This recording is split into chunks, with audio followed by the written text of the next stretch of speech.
2016 MP ആയ ആ കാലഘട്ടം തൊട്ട് ഞാൻ മോദിജിയോട് ആവശ്യപ്പെടുന്നുണ്ട്, എനിക്ക് സിവിൽ ഏവിയേഷൻ വേണ്ട, എനിക്ക് ട്രൈബൽ തരും. അപ്പൊ നമ്മുടെ ഒരു നാട്ടിലെ മറ്റൊരു ശാപമാണ്, ഒരു ട്രൈബൽ ക്യാബിനറ്റ് മന്ത്രി ഒരിക്കലും ട്രൈബൽ അല്ലാത്ത ആളാവുകയില്ല. ദില്ലിയിലെ തെരഞ്ഞെടുപ്പുമായി ബന്ധപ്പെട്ട് താൻ നടത്തിയ പ്രസംഗം ദുഷ്ലാക്കോടെ വളച്ചൊടിച്ച മാധ്യമങ്ങൾ അതിന്റെ പൂർണ്ണരൂപം പുറത്തുവിടാനുള്ള ധൈര്യം കാണിക്കണമെന്ന് കേന്ദ്രമന്ത്രി സുരേഷ് ഗോപി ആവശ്യപ്പെട്ടതോടെയാണ് സുരേഷ് ഗോപിക്കെതിരെ ഉയരുന്ന സൈബർ അധിക്ഷേപങ്ങൾ വീണ്ടും ചർച്ചയായി മാറുന്നത്.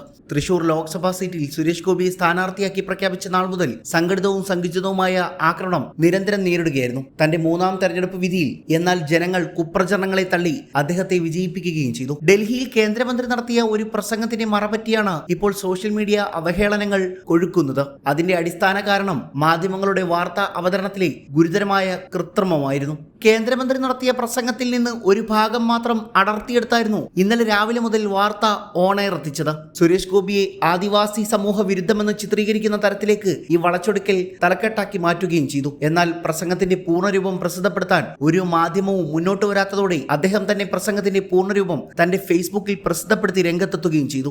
എന്താണ് സുരേഷ് ഗോപി പറഞ്ഞ ആ ആദിവാസി വിരുദ്ധത? അദ്ദേഹം അങ്ങനെ ഒരു പ്രസ്താവന നടത്തിയോ? അങ്ങനെയാണെങ്കിൽ തന്നെ അത് ആദിവാസികളെ അധിക്ഷേപിക്കുന്ന തരത്തിലായിരുന്നു അവതരിപ്പിച്ചത്. ആ പ്രസംഗം കേൾക്കുന്ന ഒരു കൊച്ചു കുഞ്ഞിന് പോലും അനായാസം മനസ്സിലാക്കുന്ന വാക്കുകളാണ് അദ്ദേഹം നടത്തിയതെങ്കിലും ഉന്നത കുലജാതൻ എന്ന അദ്ദേഹത്തിന്റെ നാക്കുപിഴയെ ആയുധമാക്കി ദളിത് വിരുദ്ധമായി വാർത്തകൾ സൃഷ്ടിക്കുകയായിരുന്നു. ഭാരതത്തിലെ ആദിവാസികളെയും പിന്നോക്ക വിഭാഗങ്ങളെയും മുന്നോക്ക വിഭാഗങ്ങൾ സംരക്ഷിക്കണമെന്നും പിന്നോക്ക വിഭാഗങ്ങൾ മുന്നോക്ക വിഭാഗങ്ങളുടെ കാര്യങ്ങളിലും പങ്കാളികളാകണമെന്നും അങ്ങനെയാണെങ്കിൽ മാത്രമേ ജനാധിപത്യ പ്രക്രിയ പൂർത്തിയാവുകയുള്ളൂ എന്നും സുരേഷ് ഗോപി പ്രസംഗത്തിൽ കൃത്യമായി പറഞ്ഞു വെക്കുന്നത്. 2016 MP ആയ ആ കാലഘട്ടം തൊട്ട് ഞാൻ മോദിജിയോട് ആവശ്യപ്പെടുന്നുണ്ട്, എനിക്ക് സിവിൽ ഏവിയേഷൻ വേണ്ട, എനിക്ക് ട്രൈബൽ തരും. അപ്പൊ നമ്മുടെ ഒരു നാട്ടിലെ മറ്റൊരു ശാപമാണ്, ഒരു ട്രൈബൽ ക്യാബിനറ്റ് മന്ത്രി ഒരിക്കലും ട്രൈബൽ അല്ലാത്ത ആളാവുകയില്ല. എന്റെ ആഗ്രഹമാണ്, എന്റെ സ്വപ്നമാണ്, ഒരു ഉന്നത കുലജാതൻ അവരുടെ ഉന്നമനത്തിന് വേണ്ടി ട്രൈബൽ മന്ത്രിയാവണം.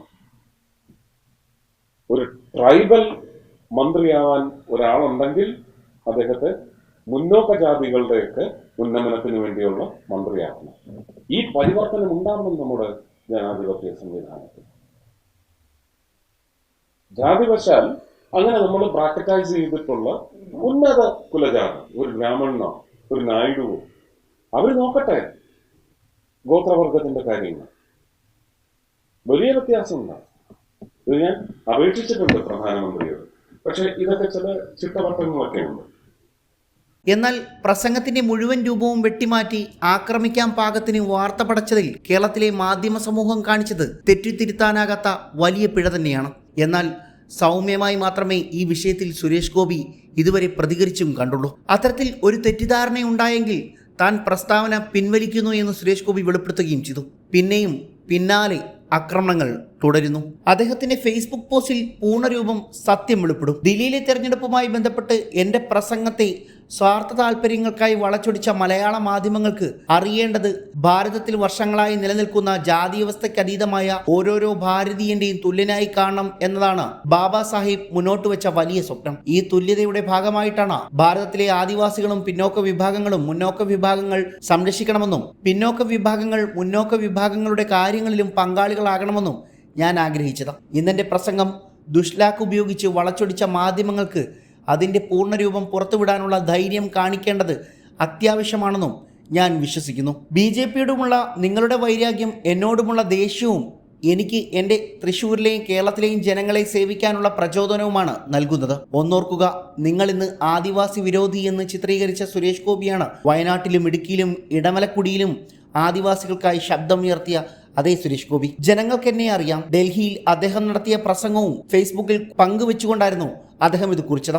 ഡൽഹിയിലെ തെരഞ്ഞെടുപ്പുമായി ബന്ധപ്പെട്ട യോഗത്തിൽ സുരേഷ് ഗോപി നടത്തിയ പ്രസംഗത്തിൽ നിന്നും ചില ഭാഗങ്ങൾ അടർത്തി മാറ്റി തെറ്റിദ്ധാരണ പരത്തുന്ന തരത്തിൽ ഇങ്ങനെ മലയാളത്തിലെ ചില മാധ്യമ റിപ്പോർട്ടുകളെത്തി. ഇതേ തുടർന്ന് സോഷ്യൽ മീഡിയയിൽ ഒരു വിഭാഗം ആളുകൾ അദ്ദേഹത്തിനെതിരെ രംഗത്ത് വരികയും ചെയ്തു. ഇതേ തുടർന്നാണ് തന്റെ പ്രസംഗത്തിന്റെ പൂർണ്ണരൂപം പുറത്തുവിടാനുള്ള ധൈര്യം കാണിക്കണമെന്ന ആവശ്യവുമായി MP തന്നെ എത്തിയത്. ഇടമലക്കുടിയിലും അട്ടപ്പാടിയിലും വയനാട്ടിലുമെല്ലാം സുരേഷ് ഗോപി ആദിവാസി ജനങ്ങൾക്കായി നടത്തിയ വലിയ പദ്ധതികളും സ്വന്തം കയ്യിൽ നിന്ന് വരെ പണം ചിലവാക്കി പൂർത്തിയാക്കിയ ഇടമലക്കുടി പൊടിയിലെ കുടിവെള്ള പദ്ധതിയും ഉൾപ്പെടെ മാധ്യമങ്ങൾ മനഃപൂർവ്വം തിരസ്കരിക്കുകയാണ് പലതും. ഒരു സിനിമാ പ്രവർത്തകൻ MP എന്ന നിലയിൽ അദ്ദേഹം ആദിവാസി സമൂഹത്തിന്റെ ക്ഷേമത്തിനായി നടത്തിയ പദ്ധതികൾ ബോധപൂർവം തിരസ്കരിച്ചുകൊണ്ടാണ് കുപ്രചരണങ്ങൾ ഇങ്ങനെ പടച്ചുവിടുന്നത്.